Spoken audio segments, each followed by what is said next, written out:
Guys, എന്തൊക്കെയുണ്ട്? ഞാനിവിടെ സുഖമായിട്ടിരിക്കുന്നു. മൺഡേ ആണ്, എനിക്കിന്ന് ജോലിയൊന്നുമില്ല. ഇന്നൊരു വളരെ അധികം പ്രൊഡക്റ്റീവായിട്ടുള്ളൊരു ഡേ ചെയ്യാനാണ് എൻ്റെ തീരുമാനം. അപ്പം ഞാൻ ഓർത്തു എന്തായാലും ചുമ്മാ ഇരിക്കില്ല, അപ്പോൾ വ്ളോഗ് എടുത്തേക്കാമെന്ന് വിചാരിച്ചു. അപ്പം ഇന്ന് നല്ല വെതറാണ് ഇവിടെ, വെതറൊക്കെ നല്ല രസമുണ്ട്. സൂര്യൻ പയ്യെ വരണേ ഉള്ളൂ ഇന്ന്, പക്ഷേ തണുപ്പില്ല അത്രയ്ക്ക്. മീൻസ് ഇന്നലെ മിനിഞ്ഞാന്നൊക്കെ കമ്പയർ ചെയ്യുകയാണെങ്കിൽ ഇന്ന് അത്രയും തണുപ്പില്ല. ഇന്നലെ മിനിഞ്ഞാന്നൊക്കെ ഭയങ്കര തണുപ്പായിരുന്നു. വെളിയിൽ ഇറങ്ങാനായിട്ട് ഒന്നും നമുക്ക് ഭയങ്കര വിറയ്ക്കുമായിരുന്നു, അങ്ങനെയായിരുന്നു. പക്ഷെ ഇന്ന് തണുപ്പൊന്നുമില്ല, നല്ല വെയിലുണ്ട്.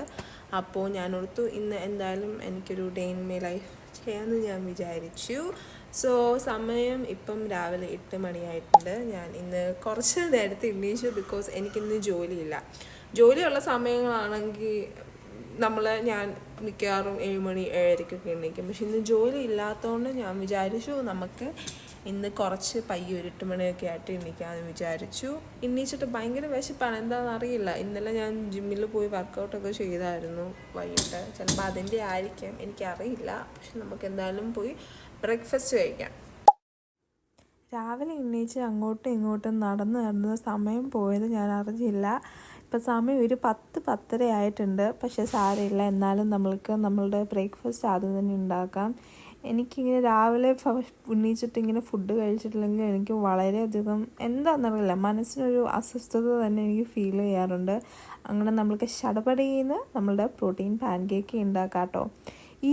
ഇതെന്ന് വെച്ചാൽ നമ്മൾക്ക് വലിയ അങ്ങനെ ഇൻഗ്രീഡിയൻസ് ഒന്നും വേണ്ട കേട്ടോ. നമ്മളുടെ വീട്ടിലുള്ള പാല്, ഒരു പഴം, മുട്ട, ഇതുകൊണ്ട് ഇത്രയൊക്കെ സാധനങ്ങൾ മതി നമുക്കിത് ഉണ്ടാക്കാം. അല്ലാണ്ട് വലിയ കാര്യങ്ങളൊന്നും ഇൻഗ്രീഡിയൻസ് ഒന്നും ഇതിന് ആവശ്യമില്ല കേട്ടോ. ഞാൻ എൻ്റെ പാത്രമാണ് നോക്കണത്, അതെനിക്ക് കിട്ടി. അപ്പം നമ്മൾക്ക് ഇനി നമ്മളുടെ ഇൻഗ്രീഡിയൻസിലോട്ട് പോവാം. നമ്മൾക്ക് കുറച്ച് ഓട്സ് ഇട്ട് കൊടുക്കാം ഇതിൻ്റെ അകത്ത്. അതുപോലെ തന്നെ ഞാൻ ഒരു എഗ്ഗ് എടുക്കുന്നുണ്ട് കേട്ടോ, അതുകൂടെ നമ്മൾക്ക് ഇതിൻ്റെ അകത്ത് ഇട്ട് കൊടുക്കുക. പിന്നെ നമ്മൾ ഇതിൻ്റെ അകത്ത് ഇടാൻ പോകണമെന്ന് വെച്ചാൽ മെയിൻ ഇൻഗ്രീഡിയൻ്റ് വെച്ചാൽ നമ്മളെ പ്രോട്ടീൻ പൗഡറാണ്. അത് ഞാനിവിടെ ഒരു 1 സ്കൂപ്പാണ് എടുത്തത്.